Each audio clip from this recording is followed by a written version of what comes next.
佢哋要同點樣兇猛嘅海魚較量？重殼蟹憑2張殼，價格就係其他蟹嘅3、4倍。上山下海，即撈即食，睇下老廣點樣近乎苛刻咁追求食物鮮味。廣東河海交錯嘅地理環境，令老廣有咗即撈即食、鮮在當下嘅習慣。佢哋認為食材離開咗生存環境越耐，就越唔新鮮。近乎苛刻感同味道嘅消耗賽跑，同原味嘅稍縱即逝鬥爭。靠海生存嘅漁民更加係遵循住速度法則。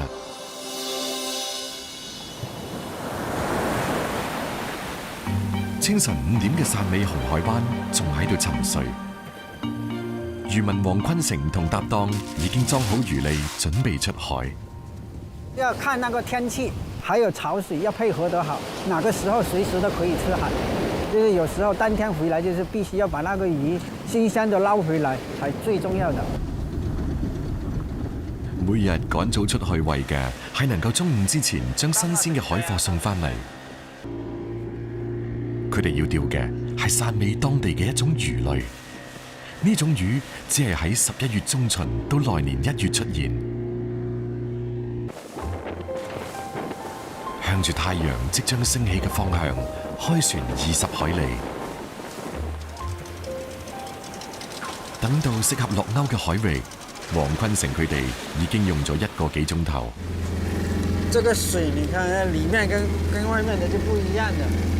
要想那個紅色的嗎？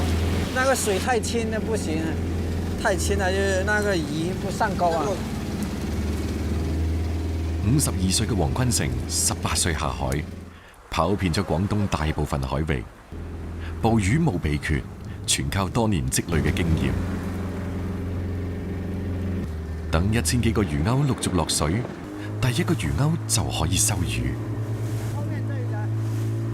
收鈎嘅等待枯燥而漫長，捕魚全靠運氣，幾千個魚鈎捉唔到1條魚係經常有嘅事。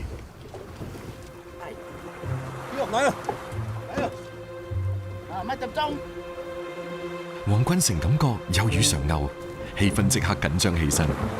2個人拉線，船喺胡德森嘅掌控下，順住魚游走嘅方向追。3個人嘅配合稍有差池，魚就會流走。多彈其他位，喂，綁一綁，就綁，快！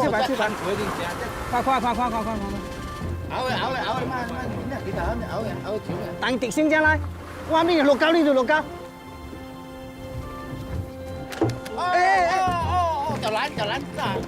綁一綁，就綁。黃坤成佢哋要捉嘅呢一種異常兇悍嘅魚，到底係乜嘢物種呢？如果給它咬到，它一滾就把那個肉都扯下來。船長跟船員就是配合得要很好，如果沒有配合好，走掉了1條麻魚，就是要損失1000多塊錢。呢種長住尖齒獠牙嘅麻魚，學名海鰻、門鱔。每年天氣轉冷，就從台灣海峽游入淺灘產卵，第2年再游返深海。紅海灣遮浪半島避風條件好，而且水質營養，係麻魚最中意嘅港灣。2條10斤以上嘅大魚上鈎，今日呢一趟出海總算冇蝕有錢。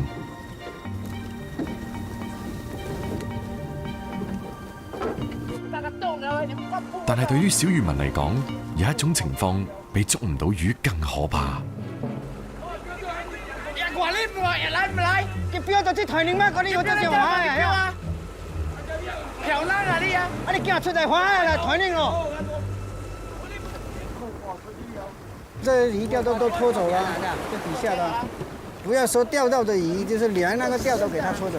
大船欺負小船，有時候他還要打人呢，還在上面就是丟東西下來扎你，你去說他，他還要追，肯定是委屈了。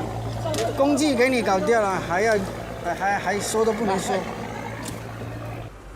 一下撞到2艘大船，未嚟得切收嘅魚鈎全部拖走晒，3個人只能夠打道回府。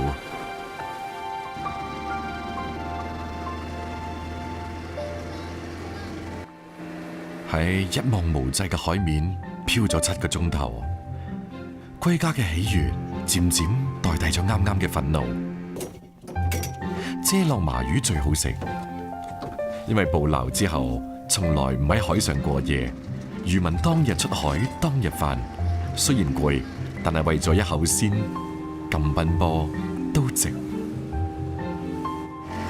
回家。这个单老鱼就是新鲜，新鲜比别的地方就是好。那鱼本子也是就喜歡我們這裡的，這價錢是雖然高了一點，但是就是好賣。漁船仲未返港，收購麻魚嘅人一早已經喺碼頭邊等候。買賣嘅方式跟住傳統，買家將價格寫喺小紙條上面，分別交俾船家，價高者得。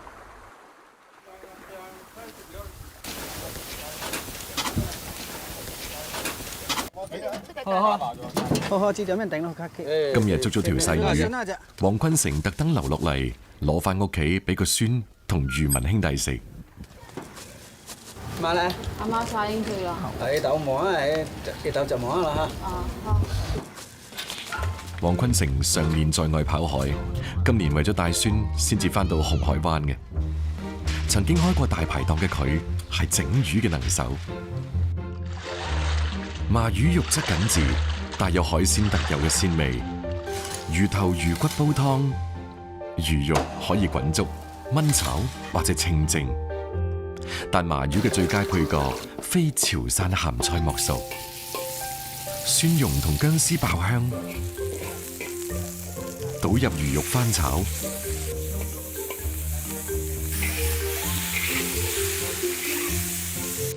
加入潮汕鹹菜同芹菜，麻魚吸收即可以去除腥味，仲可以提鮮。另一種烹飪方式鹹麻魚係汕味嘅獨特做法，用鹽將麻魚醃製，魚肉中嘅蛋白質喺鹽嘅作用下凝固，去除多餘嘅水分。經過醃製嘅魚肉蒸出嚟之後，更加鮮嫩爽滑。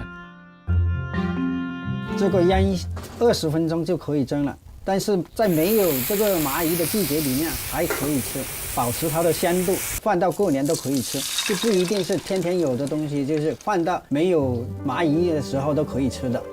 魚攤，點知你咁多數咯，或者而家嚟緊又興啊我。哦，即當即卡嘅那個魚肉夾，就看後興冇啲啲啊，你又無啊就咁多數啊咯，買佢大理小空，撈一部邊啊，嚟咁啊。我就落單。好。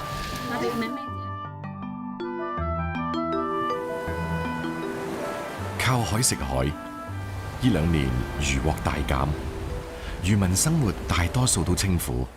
就算係兒女早已成家立業，但係同大海打咗一世交道嘅老漁民，對大海心存依戀。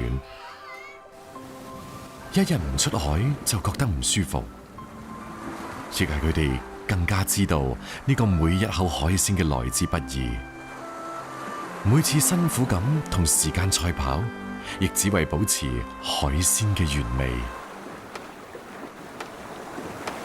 麻魚出沒歷時2個半月，而喺山林深處嘅一種以鮮聞名嘅菌出沒更短，只會俾山民1個月嘅時間。廣州增城嘅西湖灘村，家家戶戶都種荔枝。農曆5月，荔枝紅，村民開始喺荔枝林裏邊尋找一種極品美味。反正我天天都來這裡逛這個五葉菇啦，哈，撿了多少都多少咯，反正撿到都是錢的嘛。鄭大姐講嘅五月菇係當地人嘅叫法，而被頂級食貨所熟知嘅係佢另一個名——荔枝菌。荔枝菌對生長環境要求十分苛刻，只係生喺果林裏邊潮濕嘅白蟻竇上。白蟻分泌出嘅某種酶可以促進佢嘅迅速生長。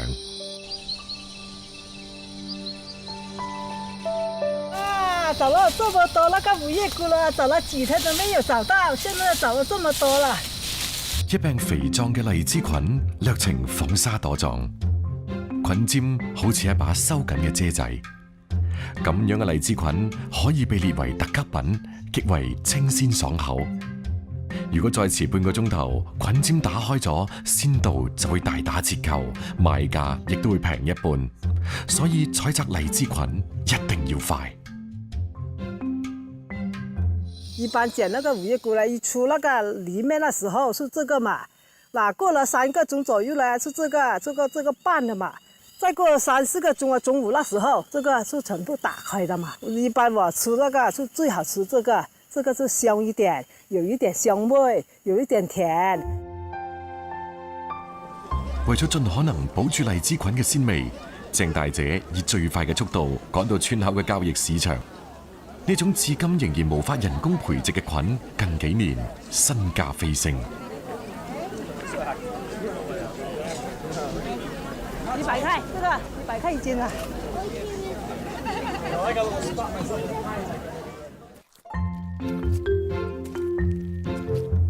鄭大姐係舊年村裏面嘅採菌狀元，為咗增加1個月幾千蚊嘅收入，鄭大姐喺5月變到異常辛苦。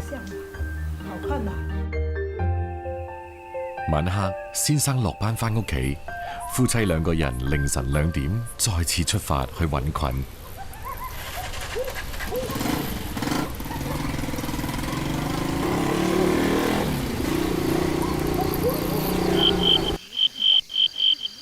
第一個怕那個蛇嘛，怕那個蛇啊，有什麼那個雕啊，那個小鳥啊，什麼東西叫我都怕的嘛。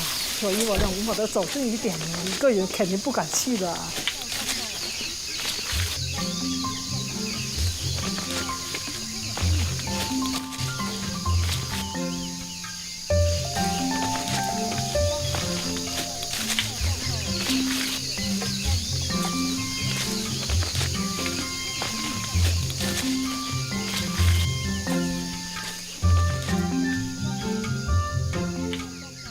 收成全靠運氣，雖然兩夫婦對周邊果林邊度出個菌記得清清楚楚，但係今晚呢一趟仍然一無所獲。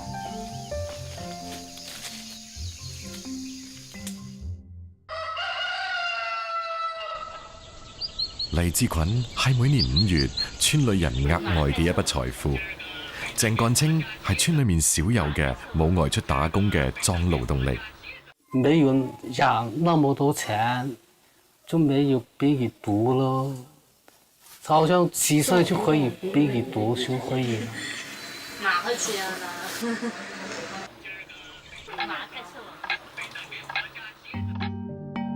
一對雙胞胎仔仔增加咗唔少開支，佢都想畫啲荔枝菌補貼下家用。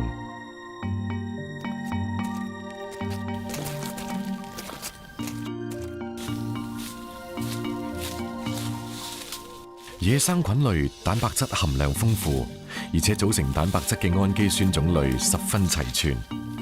尤其係人類必須嘅8種氨基酸，幾乎都可以喺菌類中揾到。豐富嘅蛋白質提供鮮味，呢個亦都係菌口味鮮美嘅奧妙所在。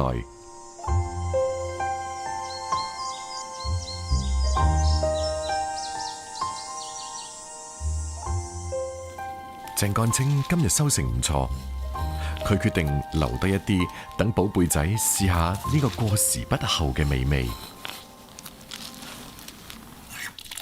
處理荔枝菌，首先要將泥去乾淨，棍柄一定要手撕，唔可以用刀切。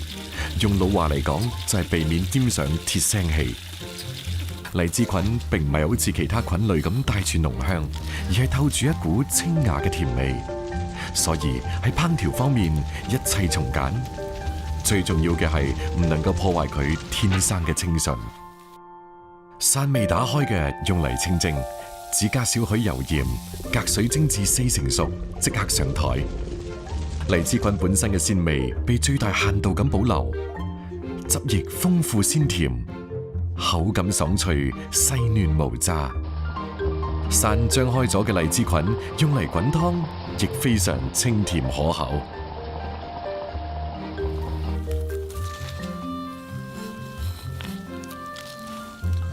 我哋試到嘅大多數鮮，其實都係對食材本味嘅提煉同升華。而荔枝菌唔加任何雕飾，就擁有淡淡嘅鮮甜美味。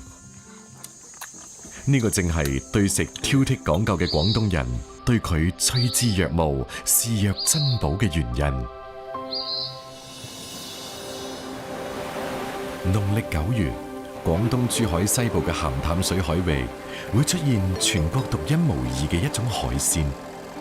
呢種海鮮就係擁有2層殼嘅松殼蟹，因為其鮮無比而且百裏挑一，所以備受當地人追捧。初秋嘅早上，珠海乾務鎮五山鹹淡水養殖場嘅蟹農紛紛將啱啱上水嘅蟹送到販賣點。黃老闆，今日咩價錢啊？就蟹咧55、56度。水蟹呢？水蟹30蚊度。哦。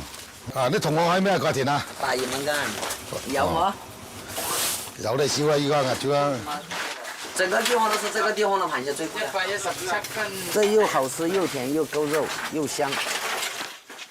松殼蟹，顧名思義有2層外衣，一軟一硬。物以稀為貴，每100斤青蟹中大約只有1斤松殼蟹，所以松殼蟹嘅價錢係其他蟹品嘅3、4倍，甚至更高。咁松殼究竟係點樣衍生嘅呢？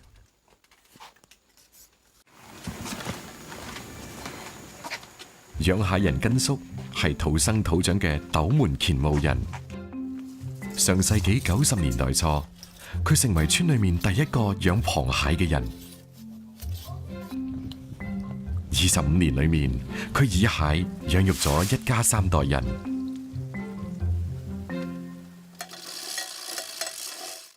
養蟹嘅本領當然唔係浪得虛名。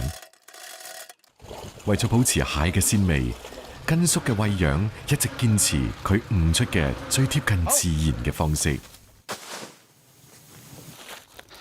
嗰啲料就係餵蟹㗎，片仔喺大海捕撈翻嚟㗎。嗰啲每日咧就餵30包上下，嗰啲價錢就為25蚊一包咁上下。餵飼料嗱肉冇咁鮮味㗎，冇咁清甜㗎。餵嗰啲自然就好啲嘅啲蜆啊。乾務地處珠江3大出海口交匯處，流動嘅鹹淡水灌溉田塘，有純天然嘅地理優勢。乾務青蟹就有咗最接近原生態嘅生長環境。呢個亦都係根叔當年敢於嘗試養青蟹嘅底氣所在。青蟹1年4季都可以生長，喺唔同生長期可以分為奄仔蟹、水蟹、肉蟹、松殼蟹、膏蟹等。其中松殼蟹最為罕見，只有乾務獨特嘅鹹淡水質先至可以促使青蟹自然脫去硬殼，生出嫩殼，形成特殊嘅松殼。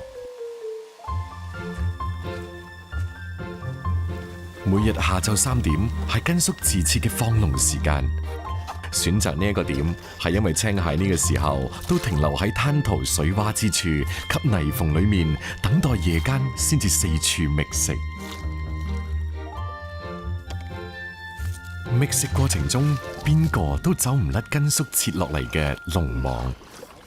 家放咗50米冇，因為冇料食啊，佢哋多啲入啊嘛，有啲少啲咁噶。一般同學蟹我哋好少攞上嚟噶，個珠比較細啊，係咪？等佢脆咗殼咧，變為蟹乸就大過啲，膏蟹啊咁就大過啲。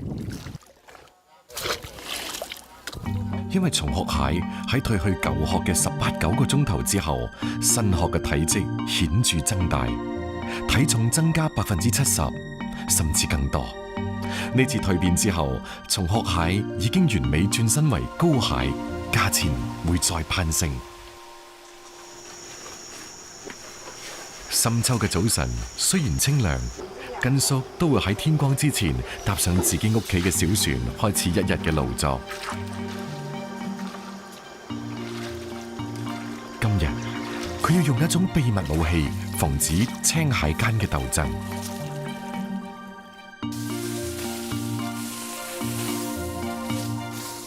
即係啲蟹之前咧，你要掘嗰啲蘆葦啊。掘嗰啲蘆葦呢度，一嚟隱蔽啲蟹，冇俾佢打交嘛。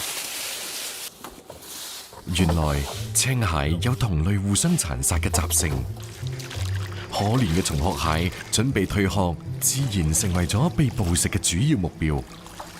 蘆葦正係隔離廝殺嘅好幫手。根叔沿住放網嘅坐標，一個一個網籠慢慢拉起身，看似簡單嘅動作中間，卻隱藏住收同放嘅學問。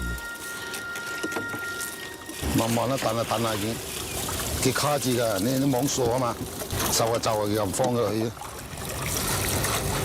要跳啊！要跳佢邊啲高蟹，邊啲肉蟹，邊啲放咗佢咁，又係最樣咯。唔夠高嘅又要放樣。喺嗰個角嗰度調光線啊，朝頭早到東邊啊，麻花嘅西邊啊，調光線呢一照，佢離嗰個角啊，等到頂呢嗰啲肉啊，佢哋又高。係依家搏起嚟跌住咧，等到今晚先落咯。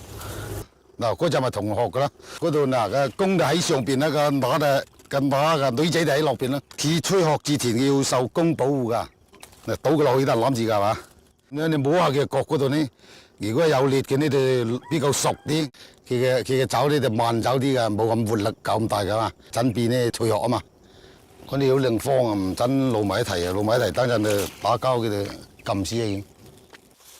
每一隻上水嘅蟹都走唔甩根叔嘅法眼，高蟹上框，水蟹放養。蟲殼蟹預留，每日2個鐘頭嘅重複動作，根叔持續咗整整25個年頭。依家習慣咁嘅生活，就每日都要咁早嘅。蟲殼蟹嘅上網量唔係根叔呢一個養蟹人可以講咗算嘅，更多嘅係睇氣候、生長期等因素。今日2個幾鐘頭嘅勞作換嚟嘅蟲殼蟹只有2隻。眼前嘅生猛撩起咗根叔品鮮嘅心情，佢咩都冇講就開起咗爐灶。放薑辟腥，不見到蟹嘅腥味，亦都有海鮮嘅腥味，一道清蒸，一道烚熟嘅咁咯，原汁原味嘅風味啊！最好就隔水浸就得，最快退係咁咯，直接性噶啦。活躍嘅蒸氣令海鮮鮮嘅原味最大限度咁被激發。從江海到灶頭，從最繁雜嘅養殖到最簡單嘅烹飪，無論係放養捕撈嘅加法，定係烹飪製作嘅減法，根叔都得心應手。見個蟹嘅鮮味啊，總之去邊度都係誘惑到你噶。蟲殼蟹之所以受當地人嘅追捧，除咗可遇不可求嘅產量之外，最為打動人嘅仲係佢獨特嘅鮮味同豐富嘅蛋白質。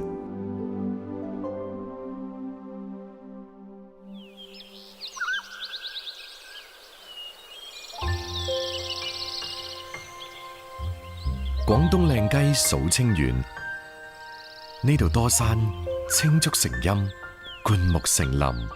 昆蟲較多，俾咗清遠雞天然嘅食利。本地人李建強喺村裏面分咗100幾畝山地，圈養住幾十隻清遠雞。呢啲雞基本就係自己屋企過年過節食嘅，並唔出售。它平時都往山上那裡跑去，一般我們餵它才跑回來。喺青山綠水間嘅山裏面走180日，先至會被送上餐台。呢個係清遠雞嘅特性之一，必須放養，所以亦都叫走地雞。坑口村處於筆架山，原生態旅遊風景區嘅腹地。村民李建強嘅呢一家小店，隨住鄉村自駕遊同單車越野嘅興起，先至有咗生機。小店嘅招牌菜正係葱油雞，湯殺之後，成隻放入微滾嘅開水裏面，令到鮮味喺湯同食材之間循環。清遠雞自帶清香，調味唔可以重，以防止雞味流失。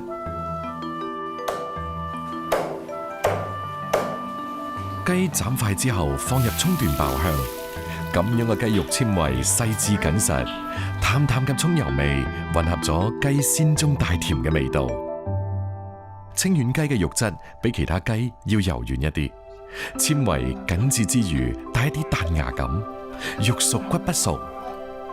白切可以最大程度咁保留清遠麻雞嘅鮮味。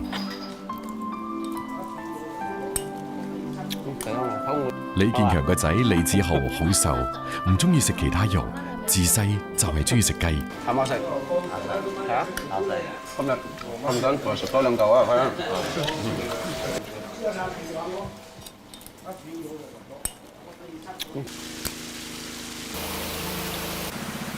李子豪今年21歲，以前唔中意留喺大山裏面做嘢，落山去咗城裏面。直到上個月，佢決定仲係要翻上山嚟幫爸爸。他老爸那麼辛苦了，那就願意回來幫他做。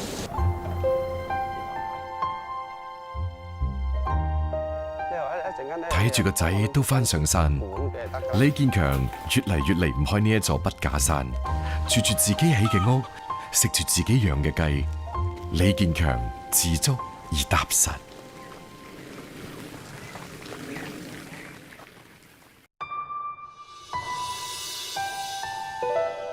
廣東嘅冬天嚟得遲，但南昆山比海邊嘅溫度低咗好多。南昆山24萬畝原始森林，加埋6萬畝綿延竹海，令到一到冬天盛產各種山貨嘅山裏面，就吸引咗中意嘗鮮嘅人們。尤其天一凍，冬筍就會成為集市嘅主角。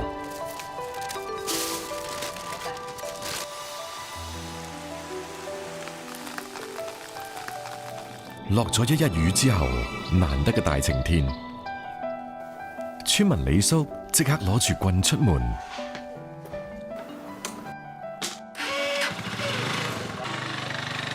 佢知道竹林裏面匿咗幾個月嘅筍芽，將會喺雨後快速膨大長成冬筍，佢必須揸緊時間。夏天採茶，冬天挖筍。30幾年嚟，李叔對呢座山再熟悉不過。邊一片竹林筍多，佢一眼就可以睇出嚟。現在這筍要把它挖掉呢，它就使那個養分呢全部供在下面那些小的了，就是留在它在清明前生株子的那個養分。那個時候挖掉了，它那個時候呢那個株子生得就比較大。冬筍從來都唔露面，本地人挖筍主要睇土。這一根呢又出了土了。外行人睇落去好似一樣嘅土地，李叔就可以辨認出邊啲土層鬆，邊啲表面裂開，筍尖就嚟要冒出。冬筍其實係無竹底下嘅竹邊側芽發育形成嘅筍芽。因為根基唔深，好難生成竹，爛喺地裏面，反而阻礙咗無竹嘅生長。物盡其用嘅山裏人喺睇落去冇用嘅根莖中，發現咗冬筍呢一種山林美味。冬筍嘅生長周期極短，南昆山嘅冬筍一般只係喺10月中旬到1月中旬先有。因為產量少，冬筍嘅價格比春筍要高好幾倍。呢3個月，村民紛紛利用時間上山挖筍補貼家用。但為咗生態平衡，保證年年有筍，村民都會恪守祖輩流傳落嚟嘅規矩。村裏面還沒有出告示，沒有說禁止挖的時候，就全南昆里到處去都可以。但一到高村，不用出告示，那個就不去挖的，你自己也不挖。哎，老闆，冬筍啊！哎呀，好靚哦，條冬筍哦。冬筍好食哦，見下哦。係啊。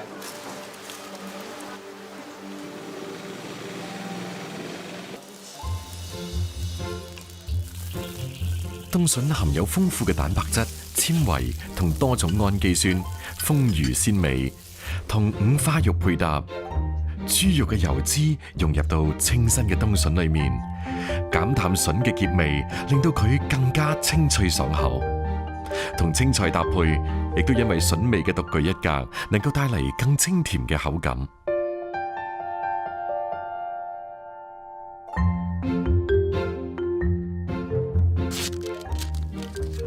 筍四季都有，但以春筍、冬筍為佳。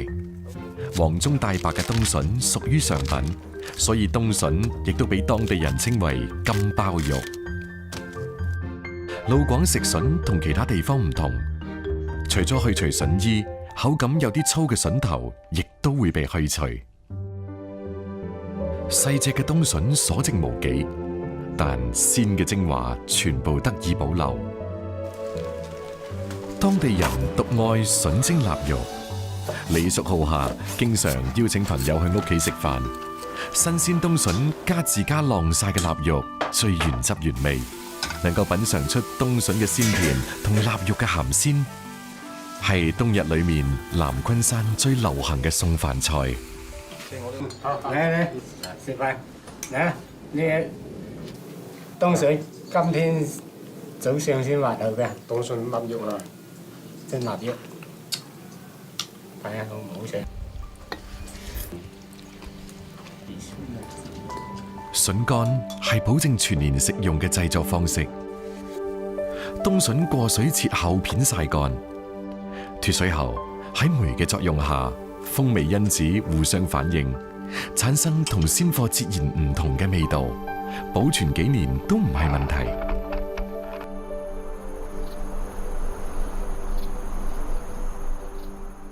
喺距離惠州300幾公里嘅韶關，同屬客家民系嘅南雄，筍保鮮嘅方式就大有不同。因為地處粵北同江西交界，濕冷嘅氣候令到南雄菜以鹹、辣、香、酸4大味著稱。酸筍亦都成為咗南雄必不可少嘅提鮮調味佳品。清晨5點，李兆文一早就起身，佢要趕住喺太陽出嚟之前，幫媽媽將今日醃製酸筍嘅水擔好。不見天嘅井水係製作一壇好酸筍嘅關鍵。這個水必須是要在太陽曬到之前才能用。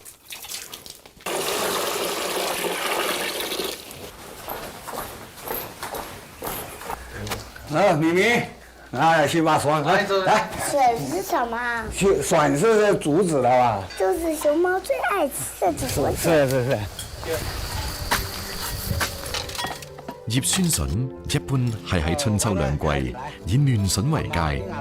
但李兆文嘅弟弟就冇咁講究。喺城裏面長大嘅細路仔，難得國慶返鄉下，帶住佢去挖筍，感受家鄉嘅氣息，先至係呢一趟嘅目的。喺南雄，家家戶戶備有酸筍缸。對李家兄弟嚟講，酸筍嘅味道就係媽媽嘅味道，家鄉嘅味道。我們2個小孩回來去再搭一點點，搭給小孩吃。酸筍嘅製作過程亦都好簡單，竹筍切塊放入缸裏面，倒入井水醃製。當地井水特有嘅礦物質，加埋太陽嘅照曬，筍唔加調料，亦都可以自然變酸。1個星期之後就可以食用。農曆9月13，烏徑鎮新田村聖士節，有住1700幾年歷史嘅古村落，喺呢一日迎嚟咗全年最熱鬧嘅一日。呢個以聖士為節嘅傳統節日，原來係為咗祭拜祖先、敬祖牧族，而依家漸漸演變成為咗分居各地嘅大家族團聚嘅日子。在外幾遠嘅親人都會喺呢一日返到屋企嚟。今日李家4代同堂，熱鬧程度甚至超過春節。要數80歲嘅李爺爺最開心。聖士節嘅圍餐亦都係老少合作嘅，而餐台上嘅主角非酸筍鴨莫屬。新田村依山伴水，自己屋企養嘅鴨食穀長大，肉質豐厚，口感柔軟，搭配酸筍炆製嘅酸筍鴨係南雄嘅名菜。姐夫賴春生係村裏面嘅大廚，每年過節都擔起咗烹飪煮菜嘅工作。把這個鴨子炒糟了，再下油爆香，爆香以後你再下這個酸筍，再下這個香料。辣椒嘅辣同酸筍嘅鮮完全滲透到鴨肉裏面，特別嘅酸筍味令鮮味嘅鴨肉更係餘味綿長。而鴨肉味入筍，唔單止中和咗醃筍嘅酸味，更加令到筍既脆又鮮，係道絕佳嘅開胃菜。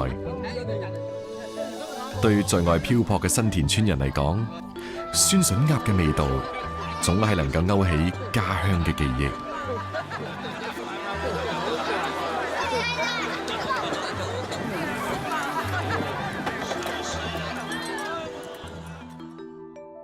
熱鬧嘅聖時節過後，新田村又將恢復往日空心村嘅狀態。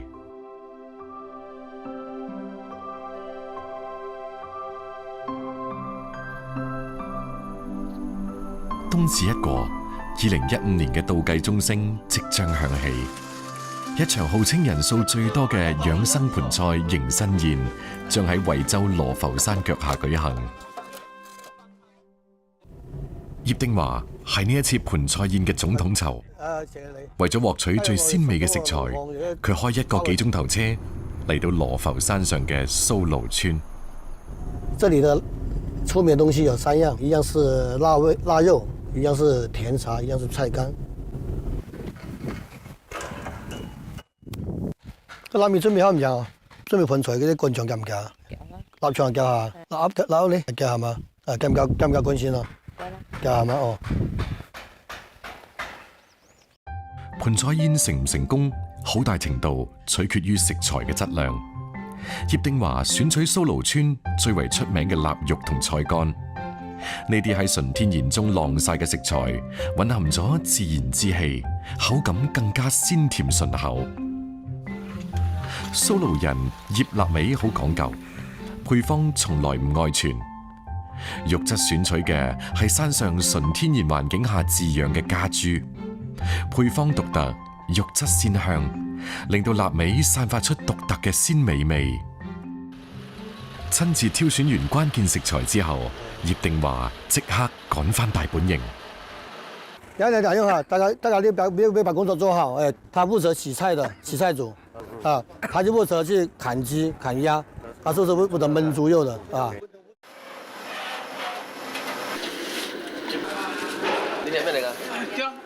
一席盆菜3日籌備，318盤盆菜，超1萬斤嘅食材，從採購到烹飪，一場依靠團隊協作嘅大工程即將開始。動作嫻熟、反應敏捷，係參與盆菜宴製作人員嘅基本標準。近30位鄉親分工明確，清洗、批皮、切配、浸泡，眾多食材唔同嘅步驟，同時喺呢個廚房裏面交叉進行。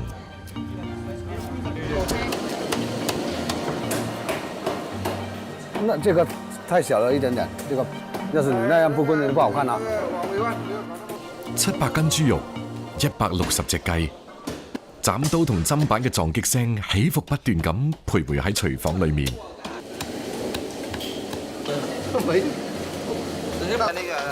洗同切嘅工序完成之後，就到咗盆菜製作嘅核心環節。老廚師高貴圖係盆菜宴嘅靈魂人物，所有食材嘅煎、炸、燒、煮、燜都係由高貴圖負責。這桂皮是調那個豬肉的香味，辣椒呢也是調那個香味的，就把那個豬肉的騷味去掉。盆菜烹飪方法考究廚師嘅綜合實力，燜豬肉係個中嘅精髓所在，亦係最花功夫嘅製作。今晚我哋燜15鑊豬肉，但係每鑊要40分鐘。700斤豬肉就算開住2個爐頭，淨係燜嘅時間都要超過300分鐘。喺盆菜製作嘅領域裏面，高師傅雖然身經百戰，但亦難免擔心，因為離開席嘅時間只係剩低16個鐘頭。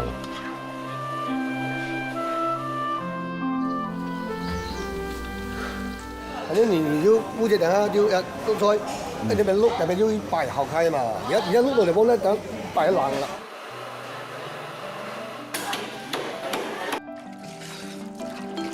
一整晚嘅奮戰結束，煎炸燒煮燜嘅工序基本完成。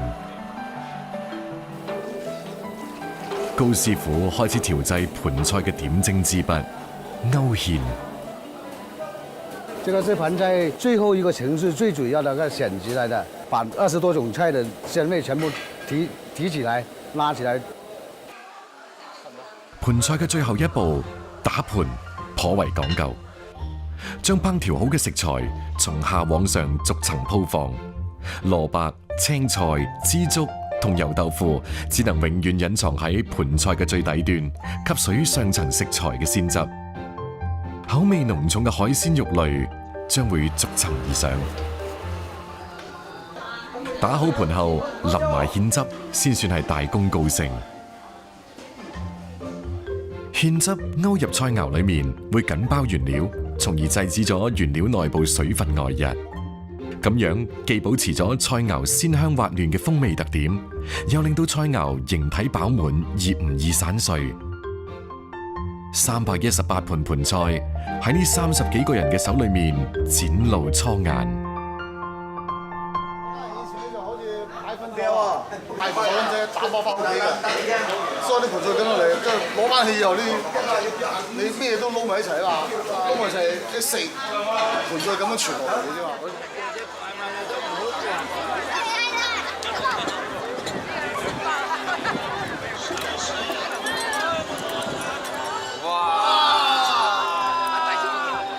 大家拎住筷子喺盤裏面不停咁翻找，肯定會呈現出情趣盎然嘅情景。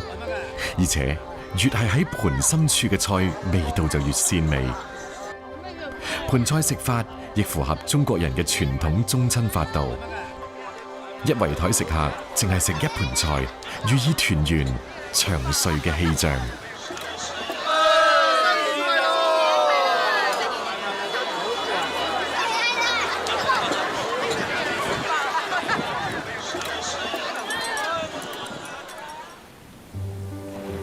食在當地，食在當下。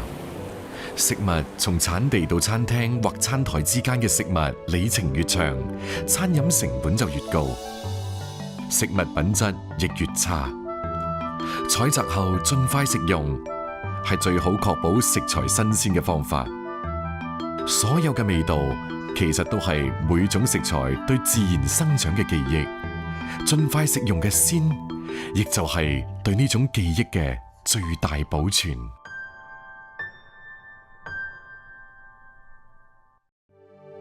呢啲食材，有人驚恐逃離，有人趨之若鶩。一直都存在這個東西。到底係舌尖上嘅冒險，定係就地取材嘅家常？等我哋放低偏見，睇下佢哋點樣成為老廣偏愛嘅家鄉味道。上脆金。歡迎收睇下集《老廣的味道之片》。